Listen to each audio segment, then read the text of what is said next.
All right, what is going on, everybody? It is Justin, your guide into the Forgotten Runiverse. I hope you had a chance to play the closed beta test since it is now ended. It happened last week, but there's an open test coming in a couple of weeks for August, and we'll talk about lands and what to kind of expect, because I know a lot of people minted lands with their running wallets, and they got a bunch of questions on like where's the best place inside the Runiverse, what can we expect with lands, and what can we do with them. So we'll take a look at a couple of threads there, as well as, I think I'll refresh like what build I was using in the last playtest, but just keep in mind everything's kind of work in progress. But we'll just get started right now. So the Runiverse game dropped. Thank you to all who participated. This was just a taste of what we have in store. Keep an eye out for announcements on our new Foundations gameplay event, available to all to play in just a few weeks. So that's going to be very exciting. Again, we'll pull open another thread here. Wants a comfy abode in the Runiverse. The closed beta test players can test the building mechanics after completing the Building Bonds rumor. So again, we have a nice 51-second trailer clip that we can kind of take a look at how to customize our buildings, head to your private plot, or use public land in the Cerulean Gardens. Use materials you've gathered from gameplay to customize a home of your own. So we'll take a look here, kind of see what's going on here. So let's just see what's going on. So again, yeah, I think we're all able to try to obtain a sealed tenor by rolling mana at the font of memory. It'll basically pull up what kind you got, whether that's a homestead, any of the other sizes. Again, you can kind of see how to pull that up, how to mint it. You'll be able to use that with your Ronin wall to basically get your land.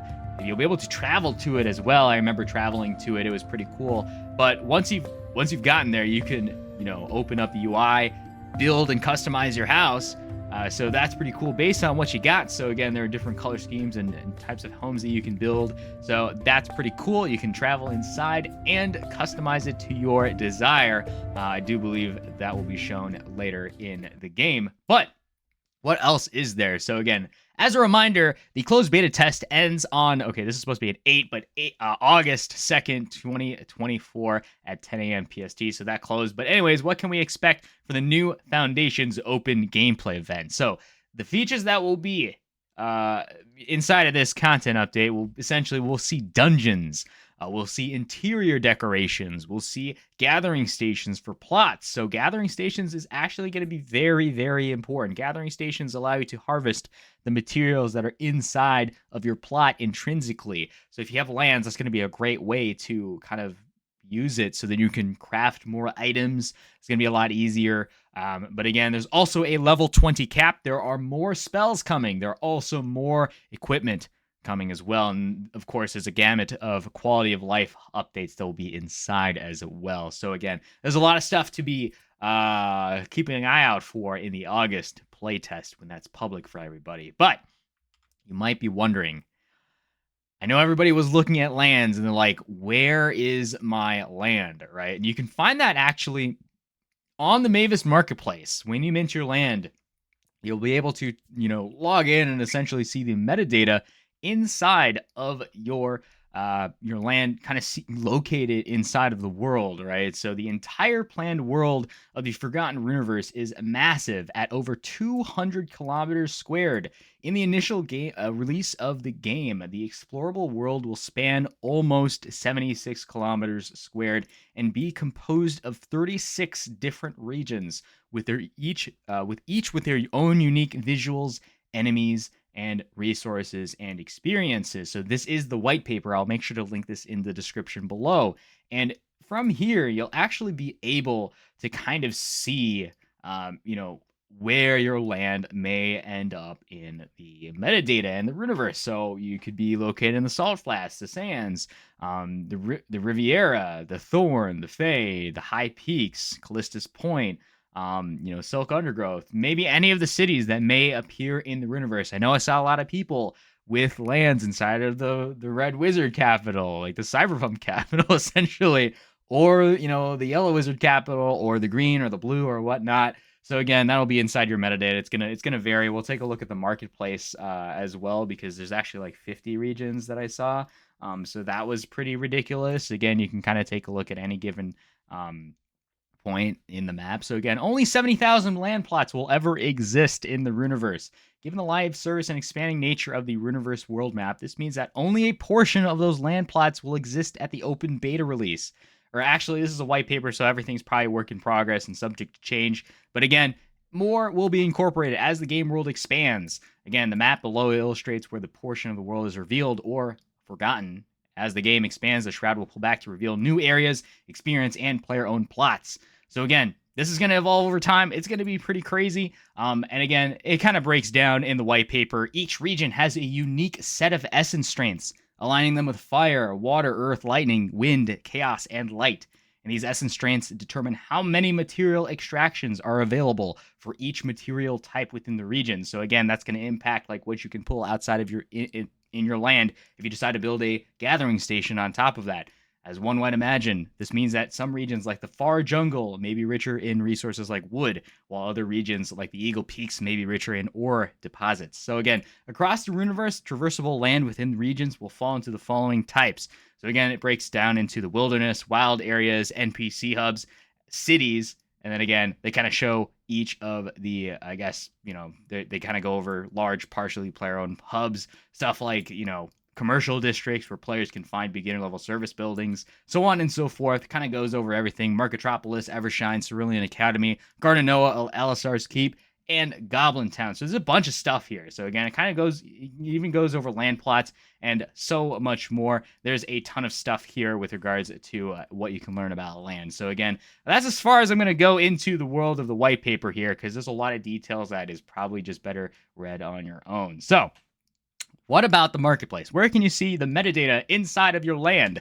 If you actually go to the Mavis Market, there is a collection called the Forgotten Runiverse Real Estate Market. And again, it is by Sonic. So again, you'll be able to see everything from the total volume of Ronin traded, the floor price, of course, the total supply currently in existence, and as the video stands, it's at like 11,334. There's also the number of listings, total owners, and unique owners. So on the filter side, on the very side here, you can kind of take a look. Where is your land located in the Runiverse? And again, I do believe Dota was talking about building a Zillow marketplace where you can kind of see where your land is. So we'll just have to wait until that, so to get more of an interactive display. But you can take a look at the traits and the regions of your particular land. So of course, region's going to be important because that's going to determine like how far it is to walk between your lands and where you are situated inside of the map. So again, there are a couple different regions. There's like 50 different regions so far that has been minted into the collection, from the Battle Mage Mountains, the Oasis, the Phase Edge, Faded Copse, Overgrown Kingdom, Elephant Graveyard, Silk Undergrowth, Frogmaster Marsh, Northern Thicket. There's a gazillion places here. Callista's Point, Green Grove, Fur Gnome World, Wold, the Wild. There's a gazillion places of which your land could be located. So again, I'll just pull up the floor one here. We can take a look at the metadata and kind of see what's going on. So here you can kind of take a look at if you're browsing for land. Of course you can buy it if you want to. Again, not financial advice, but basically you can click read more and it'll kind of show you the description of your land. So again, this is an 8x8 tile parcel, so it's perfect for personal use in the Forgotten Runiverse game. Again, kind of talks about a description of the land. Land can be identified by either homestead, settlement, village, town, or city. And again, those sizes of the land will actually come into play when you build more buildings on top. Again, an 8x8 is the smallest. You'll be able to build a homestead or a gathering station. Settlements, villages, and towns, and I think there's only 7 cities, but settlement, villages, and towns, you'll probably be able to build more buildings with different complexities. We'll just have to break that down later. Again, you can kind of see the traits, 8x8, it's vested, as well as what type it is, homestead, and again, you can kind of see where that is situated in the Runiverse as well. So again, that's just kind of my overview of the Runiverse land plots. So again, feel free to just take a look at everything. There's also different traits like sizing. So 8x8, 16x16, 32x32, 64. Anyways, that'll come into play later. It's also vested and unvested. You can probably ignore that. And types, cities, town, villages, homesteads. Okay, that's basically the same as size. But essentially, that's just kind of my breakdown of the Forgotten Runiverse real estate. I do remember, if you guys are getting ready for the August public playtest, if you guys did want to check out, I did drop what I was building. I was just playtesting some different types of builds. I decided to go strength and luck build for those juicy 1000 DPS spell crits. Those were fun, but I still have yet to test out the end game stuff with the avian equipment set. But basically, I just had a thread here kind of showing, just my character sheet. This kind of is important just to see how strong your wizard is, whether you're going into strength build or intelligence, whether you're doing magic or physical damage, so on and so forth. Kind of talked about the spells that I use as well, and the equipment here. So I'll make sure to link this in the description below. But again, you'll learn what playstyle you like the most, of course, and we're all just getting ready for the open beta in August. So hopefully you guys had a great time. Thanks for playing, and I hope to see you guys in the Runiverse. Hope you guys get situated and get ready. And hopefully you guys can earn some land at the Font of Memory. So anyways, that's all I got for today. I'll see you guys in the next one. Peace.